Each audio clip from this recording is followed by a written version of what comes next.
Assalamualaikum warahmatullahi wabarakatuh. Nama saya Raffi Khairil Insan dari kelas 2C, NPM 1921911116. Di sini saya akan mempresentasikan tentang makalah yang telah saya buat, yaitu tentang apa itu arti motorik dan tentang teori belajar gerak. Kemudian menurut Sugiono, motorik adalah semua gerakan yang mungkin dapat dilakukan oleh seluruh tubuh. Sedangkan perkembangan motorik dapat disebut sebagai perkembangan dari unsur kematangan dan pengendalian gerak tubuh. Perkembangan motorik terhadap anak bisa terbagi menjadi dua bagian, yaitu motorik kasar dan motorik halus.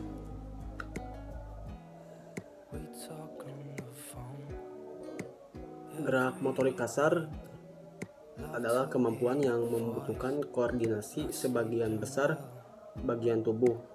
Sedangkan motorik halus adalah gerakan yang melibatkan bagian-bagian tubuh tertentu saja dan dilakukan oleh otot kecil, seperti menggunakan jari jemari tangan dan pergelangan tangan. Perkembangan motorik halus pada anak usia dini merupakan perkembangan yang sangat penting bagi anak. Gerakan motorik halus lebih melibatkan atau lebih membutuhkan gerak koordinasi mata dan tangan anak. Dengan koordinasi antara mata dan tangan yang sudah semakin baik, maka anak sudah dapat bisa mengurus dirinya sendiri dengan lebih mandiri, tentunya dengan pengawasan orang tua. Setiap anak mampu mencapai tahap perkembangan motorik halus yang optimal apabila mendapatkan stimulasi yang tepat. Anak membutuhkan rangsangan untuk mengembangkan kemampuan mental dan motorik halusnya. Apabila kemampuan motorik halus pada anak mengalami keterlambatan, maka akan mempengaruhi rasa percaya diri pada anak dan kesuksesan dalam kehidupannya. Oleh karena itu, diperlukan suatu kegiatan untuk meningkatkan kemampuan motorik halus terhadap anak agar dapat berkembang secara optimal. Konsep metode pembelajaran gerak itu setiap manusia memiliki kemampuan belajar yang sangat besar. Bayangkan jika kemampuan itu dihilangkan atau dikurangi, akan tertinggal dalam segala hal dan mengalami banyak kekurangan dalam kemampuannya. Dengan demikian, kemampuan belajar itu sangatlah penting untuk dapat menyesuaikan diri dengan lingkungannya, dan sangat penting untuk mempertahankan hidupnya. Pada zaman yang serba maju sekarang ini, kemampuan belajar itu sangat lebih penting karena begitu banyak kemampuan yang harus dimiliki seseorang. Bayangkan bagaimana jadinya jika manusia hanya dilengkapi oleh kemampuan yang dibawanya sejak lahir. Kita tidak akan bisa bicara, menulis, apalagi melakukan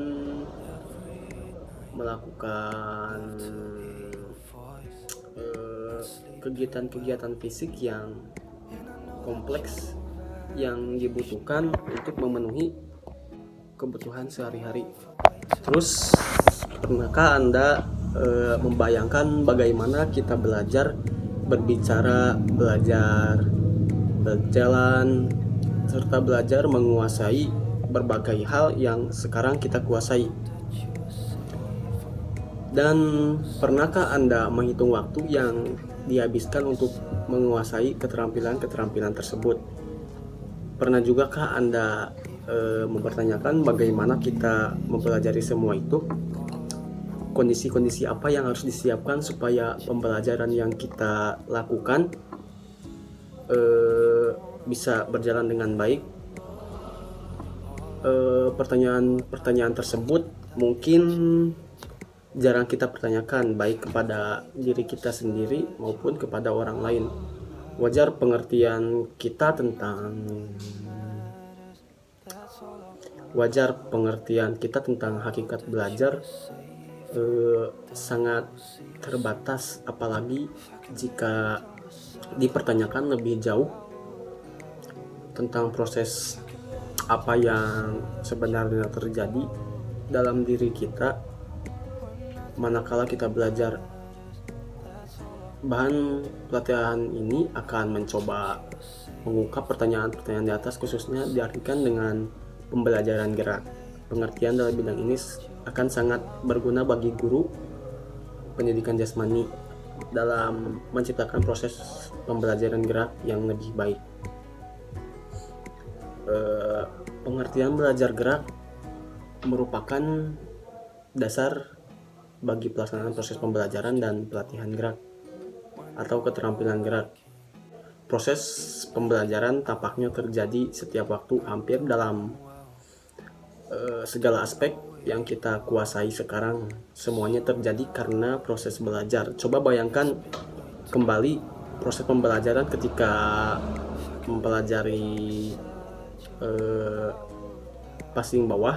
Apakah Anda langsung bisa passing bawah? Jawabannya adalah tidak. Ketika Anda passing bawah atau pada masih kecil atau sudah dewasa, kesulitan pasti timbul.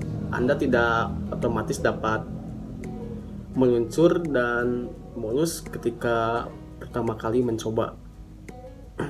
Paling sedikit keseimbangan akan terganggu, apalagi ketika Anda harus menerima bola. Hanya setelah mencoba beberapa kali, bahkan ratusan kali, barulah kemampuan Anda bisa akan terlihat nyata. Mengukur pembelajaran gerak, bahwa proses pembelajaran dalam diri individu tidak dapat diamati, menimbulkan pertanyaan tentang bagaimana kemajuan pembelajaran gerak itu dapat diukur. Jadi perkembangan motorik menurut Endang Rini Sukamti, yaitu perkembangan motorik adalah suatu gerak yang langsung melibatkan otot-otot untuk bergerak dan proses pensarafan yang mampu menjadikan seseorang mampu menggerakkan tubuhnya. Dan keterampilan motorik dibagi menjadi dua. Yang pertama ada keterampilan motorik kasar, terus yang kedua ada keterampilan motorik halus. Dan pengertian keterampilan motorik kasar yaitu keterampilan gerak yang menggunakan otot-otot besar. Kemudian yang keterampilan otot halus, keterampilan motorik halus yaitu menggunakan keterampilan gerak menggunakan otot kecil. Jadi kebalikannya dari keterampilan motorik kasar. Kemudian lanjut ke teori belajar gerak. Pembelajaran gerak merupakan dasar bagi pelaksanaan proses pembelajaran dan sangat berguna juga bagi guru penjas. Contohnya ketika kita mengajar tentang bola voli misalnya, yaitu teknik passing bawah. Di situ akan adanya proses pembelajaran dan pelatihan gerak dan keterampilan gerak juga. Jadi kita bisa melihat dan bisa memberi materi tentang passing bawah di dalam bola voli, dan kemudian juga bisa mengukur pembelajaran gerak, yaitu selalu banyak yang menimbulkan pertanyaan tentang bagaimana kemajuan pembelajaran gerak itu bisa diukur. Yaitu contohnya tadi aja seperti kita melatih paling bawah di sekolah, terus dilatih sampai terbentuknya keterampilan yang nyata, yang benar-benar nyata. Dan kita bisa lihat kemajuan geraknya, keterampilan geraknya sesuai kita melatih. Kalau misalnya melatih kita setiap hari, kemajuan pembelajaran gerak pun akan cepat tercapai.